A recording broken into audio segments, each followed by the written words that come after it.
Ça semble super compliqué quand même, hein. D'aimer. Ben, moi, je pense qu'aimer, c'est enlever des couches. C'est-à-dire, Ben, en fait, on s'aime pas souvent parce qu'il y a il y a des couches qui nous en empêchent. Donc, c'est plutôt enlever les croyances erronées, arriver à apprivoiser nos peurs, euh, comprendre qu'on a le droit d'être là, qu'on a le droit de se positionner. Donc, c'est enlever toutes les barrières là qu'on nous a un peu formatées dans la petite enfance. En fait, c'est vrai, c'est compliqué. Enfin, c'est compliqué, c'est simple à la fois, mais on va peut-être être conditionné pendant 7-10 ans de notre vie, puis après, on va passer le restant de notre vie à nous déconditionner pour arriver à s'aimer comme on est. Parce que quand on est enfant, on entend plein de choses qui nous montrent qu'on n'est pas aimé tel que l'on est. Et pour certaines choses, c'est normal qu'on apprenne à vivre en société avec les autres. On ne peut pas, tiens, j'ai envie de te taper, j'y vais. Bon, il y a quand même des limites, hein, on doit apprendre aussi.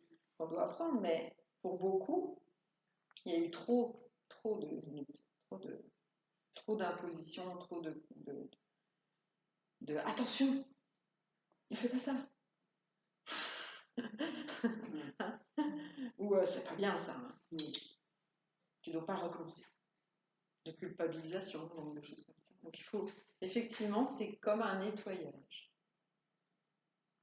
pour arriver à s'aimer. Puis quand on s'aime, en général, c'est en parallèle, on apprend à mieux aimer les autres. C'est-à-dire, plus je suis capable de m'accepter comme je suis, plus je vais être capable d'accepter l'autre comme il est. Hein. Ou si j'apprends d'abord à accepter l'autre comme il est, bah, ça va m'aider à m'accepter moi. C'est un peu un triangle. Hein. Et les autres vont commencer à apprendre à m'aimer comme je suis. Vous voyez, le triangle, c'est ça. C'est moi, je m'aime comme je suis. Du coup, ben, les gens m'aiment comme je suis et j'aime les gens comme ils sont. Au même degré. Donc, quand ça grandit sur un côté, ben, ça grandit sur les trois côtés.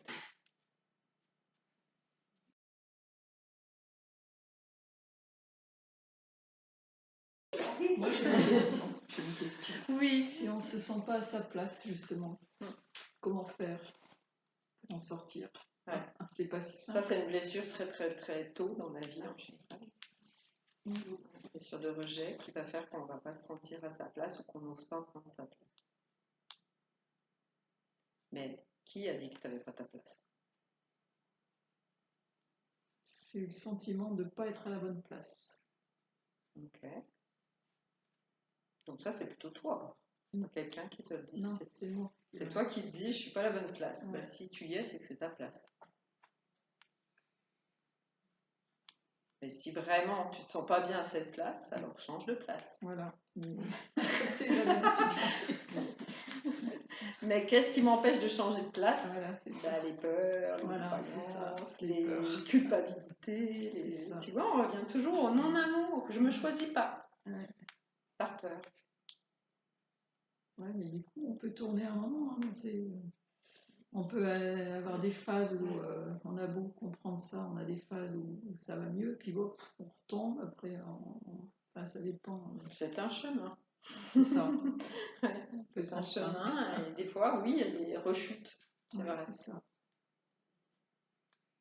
Mais plus tu avances sur le chemin, plus ça devient aisé quand même. C'est ce que j'avais pensé à un moment donné, mais...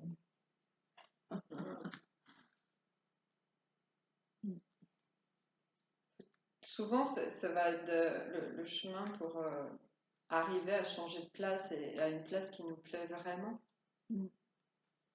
C'est vraiment d'aller discuter avec nos peurs. Oui, puis après, c'est peut-être aussi de trop chercher l'idéal. Bah, ça dépend si tu ne te sens pas à ta place parce que tu es dans un rêve que tu n'arrives pas à atteindre, ou est-ce que c'est parce que vraiment tu sens que fondamentalement... Tu vois, c'est toujours le discours, le mental. Il y a le mental qui parle beaucoup, puis il y a la petite voix de notre être intérieur. Là. Hein, mais elle est discrète. Et des fois, on peut confondre les deux. Tu vois, parce qu'on peut se dire, ah, ça c'est mon âme qui parle, puis non, c'est C'est notre petit ego, là, notre petit... Parce que la voix de notre être, on a perdu l'habitude de l'écouter. Parce que quand on était petit, on l'écoutait tout le temps. On a dit, ah non. Donc on a fini par croire qu'elle ne valait rien, cette petite voix. Puisqu'on nous disait, non, tu ne peux pas faire ça. Non, c'est pas bien. Non. Voilà, donc au bout d'un moment, qu'est-ce qui se passe? On doute. On doute de nous, on doute de notre petite voix. Donc on ne l'écoute plus. Est-ce que c'est parce qu'on est plus à l'écoute de son corps? Qu'on va retrouver le contact avec sa petite voix? Oui. Le corps est beaucoup plus intelligent que ton mental. Donc si tu te poses une question, il faut écouter le corps, pas le mental. Mais le mental, il vient très vite. Mais le corps est quand même plus rapide.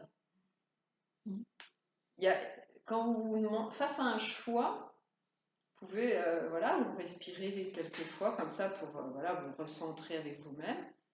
Et puis vous pouvez vous imaginer donc dans le choix 1, puis voir ce qui se passe dans votre corps. Mais tout de suite, parce qu'après le mental il va venir influencer.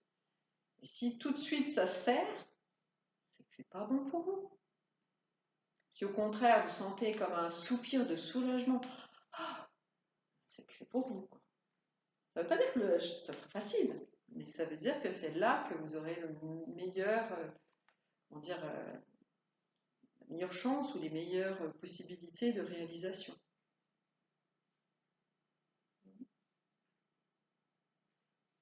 Donc, est-ce que c'est mon mental qui me dit que je ne suis pas à la bonne place ou est-ce que c'est mon être? Mon être. Il n'y a que toi qui sais. Là, pour le coup, je ne peux pas répondre à la bonne place. Mais au fond, on sait. Mais on n'écoute plus nos intuitions. On s'est coupé de tout ça très tôt. Certains moins que d'autres, ça dépend un peu des vécus évidemment. Mais plus la vie a été dure, en général, plus on s'est coupé tôt. Et plus on a perdu confiance en soi.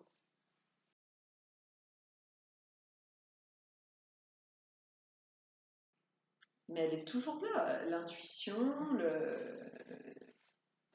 votre corps, lui, il vous indique quand vous tombez malade, dites-vous qu'il y a quelque chose. Maladie, c'est le maladie, on veut vous dire quelque chose, votre corps veut vous dire tu n'es pas, il y a quelque chose qui ne va pas. Cherchez ce qui ne va pas. Parce que ça vous donne quand même des informations. Même une grippe.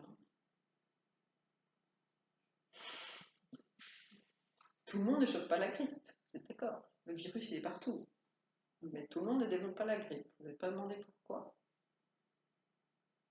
Bah, pour moi, c'est parce qu'il y a un facteur à l'intérieur de nous qui est affaibli par de l'émotionnel, de la fatigue, qui va faire que notre système immunitaire ne peut pas se défendre. Oui. C'est forcément dû à ça ou c'est possible de juste être bien motivé et de tomber malade? C'est possible aussi.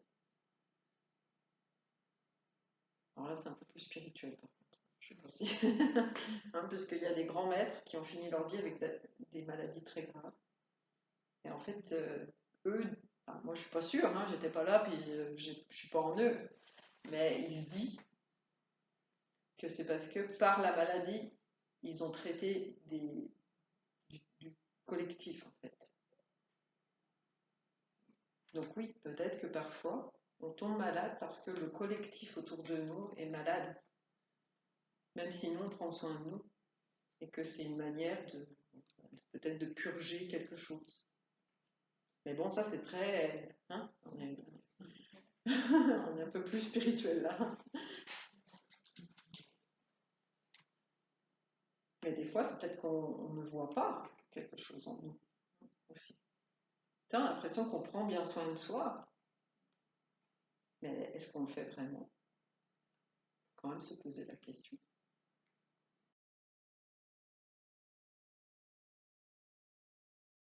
Que je ne sais pas expliquer, c'est l'auto-sabotage. C'est un déni de soi, c'est un rejet de soi, tu le mets dans quelle catégorie? Ouais. J'ai... L'auto-sabotage peut être relié à deux blessures, le rejet et l'abandon. Le rejet, ça va être plutôt parce que je ne me crois pas avoir le droit d'être heureux. Donc quand ça va bien, je vais me saboter inconsciemment parce que je me dis que je ne mérite pas. Et dans l'abandon, l'auto-sabotage serait plutôt, j'ai cette croyance que si tout va bien, si je réussis, je vais être seule. C'est une croyance erronée, effectivement, mais du coup, quand je mets un projet en route, si ce projet il marche, ben, je vais avoir tendance à le saboter pour avoir l'attention des autres, pour avoir le soutien des autres, et pas être seul. Ah ouais. C'est deux possibilités qui peuvent amener à se saboter. Ça doit parce que c'est trop d'émotions positives aussi. On ne s'autorise pas les accueillir. Ben, oui, ça revient un petit peu au je mérite pas, Oui. ou alors Oui, je répète. ça peut être l'injustice aussi là dans ce que tu me partages, parce que l'injustice va dire ah mais pourquoi moi j'aurais le droit d'être heureux alors qu'il y en a tant qui sont pas heureux. Vous voyez? Mais est-ce que ça aide ceux qui sont malheureux? Tu sois malheureux? Est-ce que ça rend le monde meilleur? Au contraire, plus toi tu y arrives, finalement, plus tu deviens un modèle, une source d'inspiration, puis peut-être quelqu'un qui va pouvoir aider les autres aussi à aller dans cette direction. Mais ça, c'est pas ce que notre mental nous raconte. Hein. La petite voix, là, elle est complètement formatée par plein de choses qu'il faut dépoussiérer. Le sabotage, ça peut être aussi la peur que ça s'arrête, en fait. C'est tellement bien que, on gère mieux si c'est nous qui sabotons que. On gère mieux ce qu'on s'inflige nous-mêmes que ce que les autres nous infligent. Bah, la peur que oui, de perdre quelque chose. Oui, donc de perdre quelque chose de bon. Mais du coup, on le sabote. Donc, voyez un peu voyez un peu comme le mental peut vous amener dans des aberrations, quoi. J'ai peur de le perdre, donc je le sabote, comme ça je suis sûre que je ne vais pas le perdre, mais je le perds en fait. Donc, on a l'impression de maîtriser, du coup. C'est nous qui maîtrisons et on maîtrise la forme et le. Oui, c'est ça. Sauf que le contrôle, c'est de la peur. Et le contrôle, c'est une illusion que le mental vous crée. Est-ce que vous avez déjà vu que vous pouviez contrôler quoi que ce soit, en vrai, à part vous-même, hein. Et encore. C'est quand votre petit moulinet là, il se met en route, des fois vous ne contrôlez rien du tout. Hein. Il s'impose à vous et des fois c'est compliqué de le remettre à sa place. Hein, et puis de lui dire bon, c'est bon là, stop. Hein, c'est pas si facile. Hein. Ça demande de l'entraînement pour y arriver de plus en plus et puis qu'il se calme un peu. Mais il y aura toujours des moments dans votre vie où il va se remettre en route. Hein, faut pas se leurrer. On ne peut pas l'empêcher, lui, de se mettre en mouvement, de vous envoyer des pensées qui, en général, vous avez remarqué, très négatives. Hein? Ah, t'es heureuse? Ah, mais pourquoi tu serais heureuse? Non, ça va pas durer. Donc attention, hein, te réjouis pas trop, n'en profite pas trop, parce que sinon, tu vas tomber de haut. Hein. Et puis, on a l'impression que c'est la discussion entre le diable et le dimanche, de l'autre côté. Oui, mais alors, si tu dis pas les choses à fond, ça se renvoie un peu de ping-pong. Et c'est aussi peut-être lié au fait qu'on manque de confiance en soi, qu'on est capable de traverser si ça s'arrête. Puis au moins, on l'aura vécu, on peut se réjouir de l'avoir vécu. Il y a des gens comme ça qui traversent des périodes où par exemple, ça peut être un enfant, mais ça peut être un conjoint qui attrape une maladie incurable. Ben, il y a deux versions, soit on est victime et on s'effondre, on pleure sur soi, la vie si dure, injuste, tout ce qu'on veut, ou alors on se dit, il nous reste tant de temps, comment on va en profiter? Et on va être, à la fin, on va être en gratitude d'avoir eu cette opportunité de vivre encore ces 6 mois, encore ces 3 ans avec la personne. Ah oui, c'est tout un changement de paradigme. de vision des choses. Une petite dernière. C'est bien. Et le coup de foudre alors? Ah, le coup de foudre. Ça existe ou ça n'existe pas? Parce qu'une fois qu'on a enlevé toutes les tournures, là, qu'on a tout coché, ça existe ou ça n'existe pas? C'est un leurre, c'est mental ou c'est Ça le existe le coup de foudre. Ouais. C'est un coup de foudre. Mhm. C'est éphémère. Fou, quoi. Ça dure pas Ça dure longtemps. pas longtemps.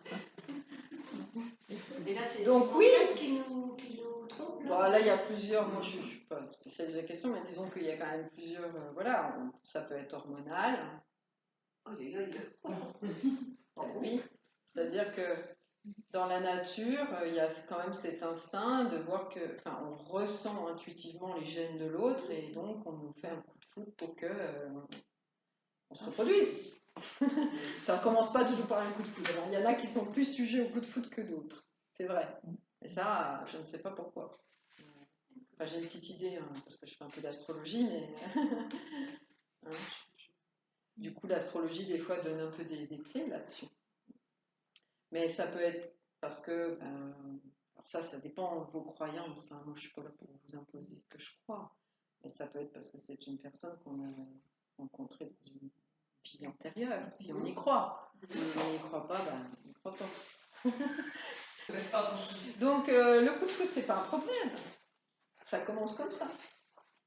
Mais après, est-ce qu'on va aller vers l'amour véritable? C'est avec le temps qu'on le saura. Je pense que c'est des fois quand une relation se termine qu'on peut se dire, on s'est vraiment aimé. Ou au bout de nombreuses années, on constate qu'on a traversé les chaos de la vie ensemble, qu'on a su se respecter, ou petit à petit apprendre en tout cas, voilà, de mieux en mieux, se respecter, s'encourager, se porter l'un l'autre, sans que ça soit des attentes, sans que ça soit non, tu peux pas regarder à droite ou à gauche, tu peux pas aller tout seul à une soirée, tu peux pas partir 3 semaines à l'autre bout du monde tout seul, ou toute seule. Vous voyez? Donc oui, le coup de foudre, ça peut être le démarrage, puis après, il faut voir ce qu'on en fait.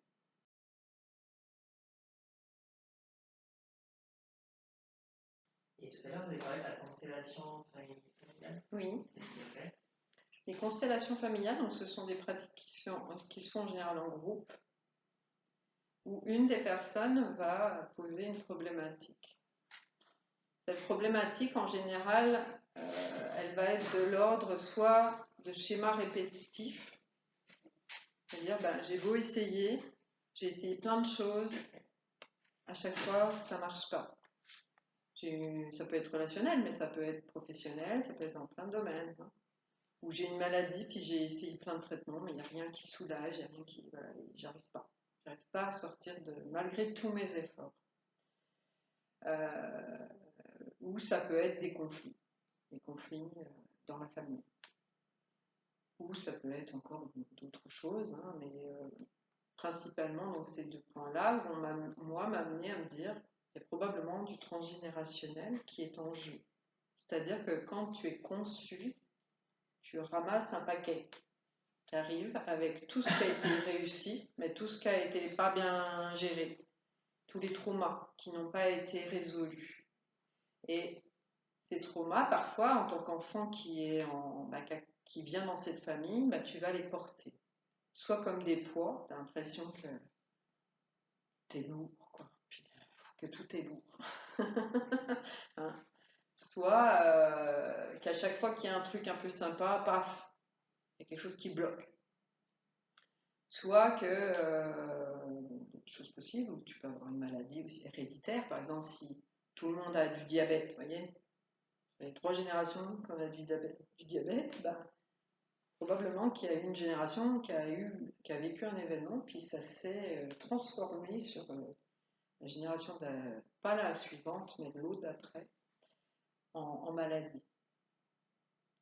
Et donc, les constellations en groupe permettent de représenter des membres de ta famille avec des gens qui ne connaissent pas ta famille.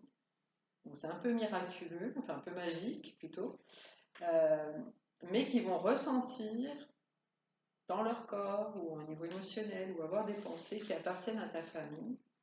Et à partir de là, on va pouvoir justement aller réparer ce qui a besoin d'être réparé ou vu et qui va te libérer, toi. Parce que sinon, c'est comme si tu vivais ta vie, mais à travers les yeux, en partie à travers les yeux d'un de tes ancêtres. À travers ce que lui, il a fait ou pas fait ou dans sa vie, qu'il n'a pas réussi ou qui lui est tombé dessus. Je te donne un exemple. Si dans tes ancêtres, il y a eu quelqu'un qui a été spolié, il y avait des terres, puis il y a eu une année, il y a eu une famine, tout ça, puis il y en a un qui a profité de l'occasion pour acheter des terres à très bas prix, puis qui est mort dans la misère. Et bien, dans les descendants, ils vont avoir beaucoup de mal à avoir de l'argent. Ou quand ils vont avoir de l'argent, ils vont se le faire piquer. Tu vois. C'est comme une mise en scène pour guérir la terre. Oui, c'est pas du théâtre, hein, parce que c'est quand même. Mais C'est oui, des professionnels, c'est une c'est mise en situation de ton système familial qui va montrer ce qui s'est passé à travers des gens. D'accord. Donc ça fait. Elle est constellatrice. Comment? Elle est constellatrice. Oui, mais du coup, vous dites qu'il y a un groupe de personnes, mais Oui. c'est des professionnels, le groupe, ou c'est Non, des gens c'est lambda comme nous? Vous. D'accord.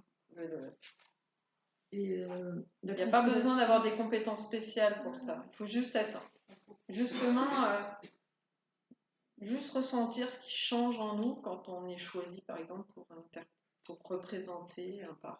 Je sais pas, le père ou la mère. Ce que je comprends pas, c'est comment ça peut marcher, parce que j'en ai fait, moi, de la constellation en groupe, mais ceux qui en font en individuel. Et Ben, j'en ça vois veut de dire plus en plus que qu'on propose moi, en individuel. moi, Je me dis, mais comment ils peuvent faire? Ben, en fait, c'est la personne qui va changer, c'est le Elle prend thérapeute tous les- parfois tous les rôles. qui fait tous les rôles. Moi, je trouve Ouais. ça C'est un peu. lourd. J'ai du mal à. Après, il y a des outils aussi.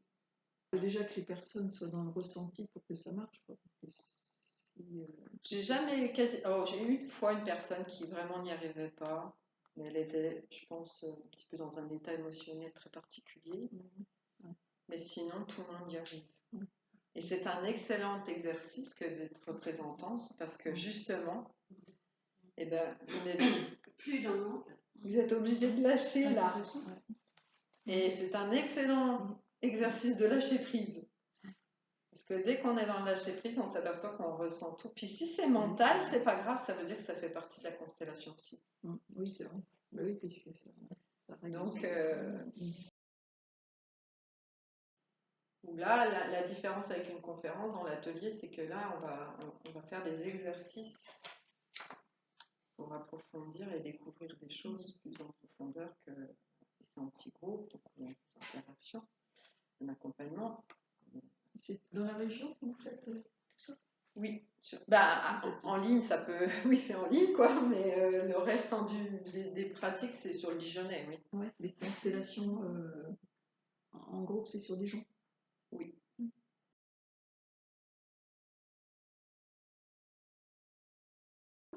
Oui, donc effectivement, si jamais il y a plutôt un livre qui est plutôt orienté vers comment justement apprendre à reprendre la maîtrise de notre mental et de nos émotions, hein, c'est pas pour, c'est plus avec beaucoup de gentillesse hein, qu'on fait ça, c'est vraiment avec amour justement. C'est ça qui permet de dénouer beaucoup de situations.